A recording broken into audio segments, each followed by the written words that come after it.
श्यामल कमलंगम सीता समारुपति वामभागं पाणि महासायकं चारुचापं नमामि रामं रघुवंशनाथं नमामि रामं रघुवंशनाथं।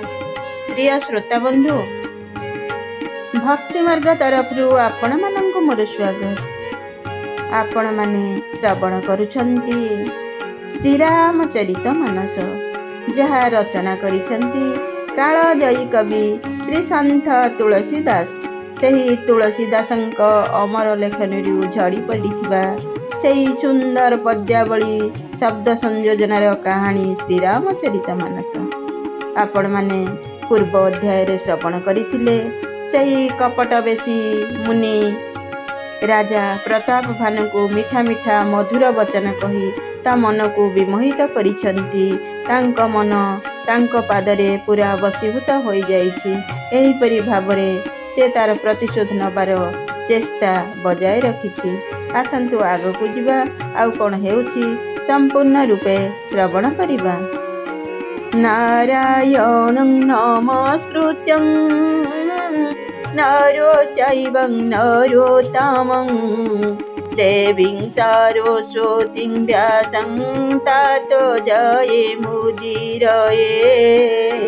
मूकं करोति वाचालं पङ्गुलं हयते गिरि यद्रूपतमहं वन्दे परमानन्द माधव परमानन्द माधव।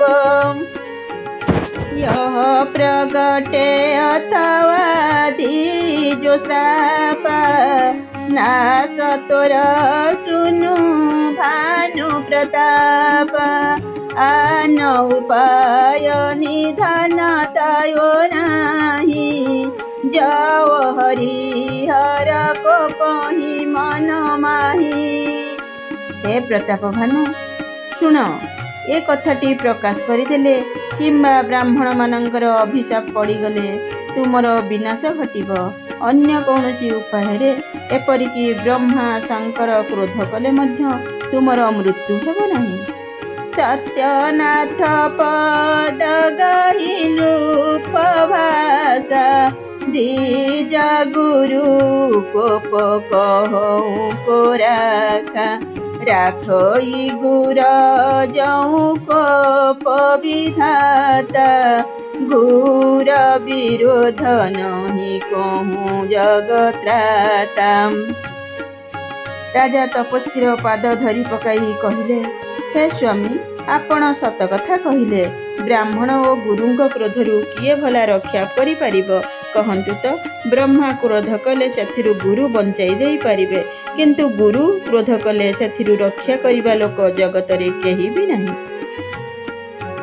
जऊ न चलब हम का तुम्हारे हो नासन ही सोच हमारे।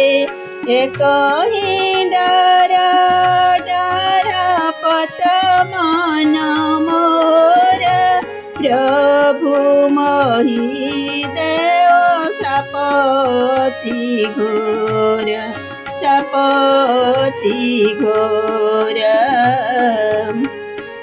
जदि मु आपणक कथा अनुसार न चले तेबे मोर मृत्यु हो जाऊ, मोर सेथिरे चिंता नहीं। हे प्रभु, ब्राह्मणक अभिशाप अति भयंकर, मु सेही गोटिए कथा को डरुछि। होहि विप्रवश कवन विधि कहूँ कृपा करि स्वऊ। तुम त जिदी न दयाल निज हितु न देखाई कहूँ।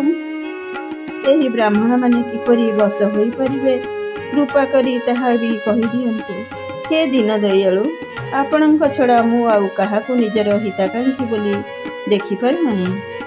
सुनु नृप विधव जनत जग माही कष्ट साध्य पुनि होई कि नाही एक अति सुगम उपाय तोहा परंतु एक ठकी नाही। तपस्वी कहला, हे राजन, संसार तो बहुत उपाय रही किंतु से सबु बड़ कष्ट साध्य। पुणी से सबु कले उद्देश्य सिद्ध हेब कि नाही संदेह। अवश्य गोटे अति सहज उपाय अच्छी, तथापि से भी गोटे असुविधा रही। मम अधीन जुगति नृपसई मोर जाबत नगार न होई आजु लगे अरु जबते भयऊ काहू के गृह ग्राम न गयऊ। तार जुक्तियुक्त समाधान अवश्य मो हाथ कथा, किंतु तुम नगर को मो जीवा हो पारिब नहीं। जन्म हेबा दिनु आज जाए मु कहा घर को बा ग्राम को जाही नहीं। जो न जाऊं तव होई काजू बनाई असमंजस आजू सुनी महिष बोले मृदुबानी नाथ निगम नीति बखानी। तथापि जदि न जाऊछि तेबे तुम काम बिगड़ी जीव। ये गोटे बड़ समस्या आसी आज पहुँचीगला। यह शुणी राजा कोमल कंठे कहले, हे नाथ, वेदरे नीतिवाक्य अच्छी जे बड़े स्नेह लघुन पर करही गिरि निज शैरानी सदा तृण धरही जलधि अगाध मौली फेनु संतत धर निधरत शिर रेणु। बड़ माने सान मानंकु स्नेह करती, सेथिपाई सबुबेले कुहाଯାଏ स्नेह निम्नगामी। स्नेह सबुबेले निम्न को बही चले।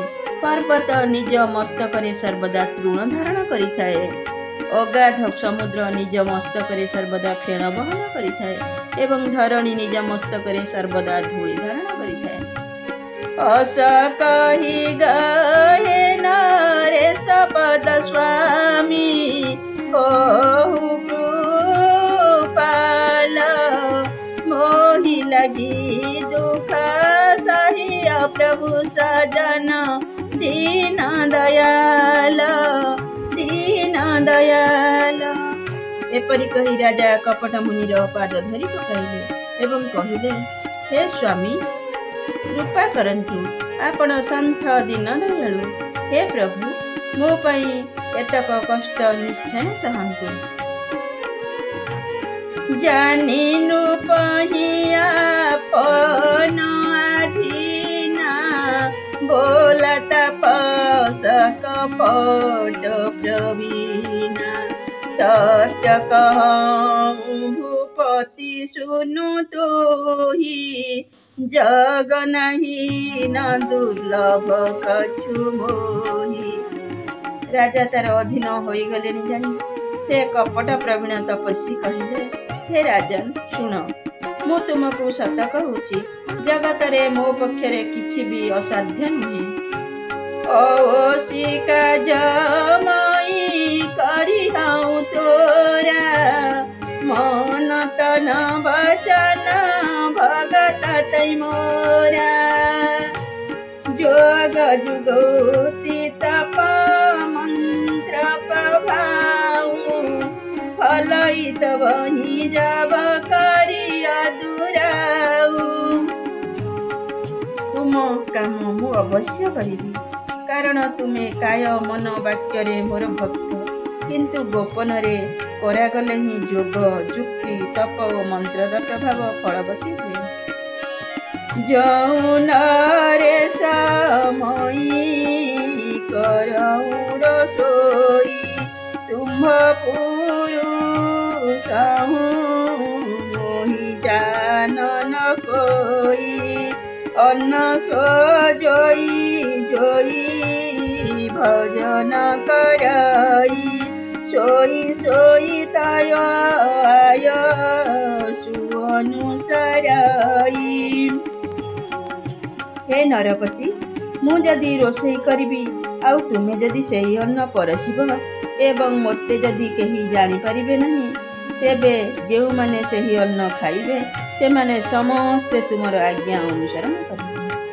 पुनि तिन्ह के गृह देई जाऊ तव बसा होई भूप सुनु सौ जाई उपाय चाहुनु पाएहु संबत भरी संकल्प करेहु। केवल सेतिकी नुहे, सेही अन्न खाइथिबा लोकंक घरे जे केही भोजन करिबे से मध्य तुमर बस होइजिब। हे राजन, जाई एही उपाय कर एवं पूरा वर्षटीए ब्राह्मण भोजन कराइबाकु संकल्प कर। नीति नूतन दिज सहस सत भरे हूँ सहति परिवार moi तुम्हारे संकल्प करी लगी दिन ही करिबा जेनवार। प्रतिदिन 1 लाख ब्राह्मण को सकुटुंबे निमंत्रण करिब। मु तुम्हार संकल्प काल अर्थात 1 वर्ष पूरा पूरीबा जाए प्रतिदिन अन्न व्यंजन रांधि देउथिबि। कपट मुनि एहीपरि विभिन्न कपट भाषा कही राजा प्रताप भानु को मोहित करदेले।